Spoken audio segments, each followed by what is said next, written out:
BRS కు Mallareddy good bye చెప్పనున్నారా?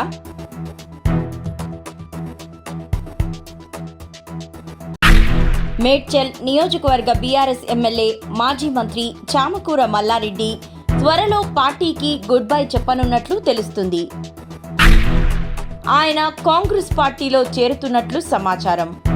ఇప్పటికే Karnataka deputy CM DK శివకుమార్తో మంతనాలు జరిపినట్లు వార్తలు వస్తున్నాయి. కాంగ్రెస్లో చేరడానికి అవకాశం లేకపోతే బీజేపీలోనైనా చేరడానికి సిద్ధంగా ఉన్నాడని తెలుస్తుంది.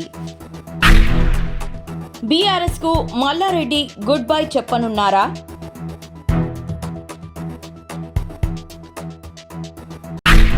మేడ్చల్ నియోజకవర్గ బీఆర్ఎస్ ఎమ్మెల్యే మాజీ మంత్రి చామకూర మల్లారెడ్డి త్వరలో పార్టీకి గుడ్ బై చెప్పనున్నట్లు తెలుస్తుంది. ఆయన కాంగ్రెస్ పార్టీలో చేరుతున్నట్లు సమాచారం. ఇప్పటికే కర్ణాటక డిప్యూటీ సీఎం డీకే శివకుమార్తో మంతనాలు జరిపినట్లు వార్తలు వస్తున్నాయి. కాంగ్రెస్లో చేరడానికి అవకాశం లేకపోతే బీజేపీలోనైనా చేరడానికి సిద్ధంగా ఉన్నాడని తెలుస్తుంది.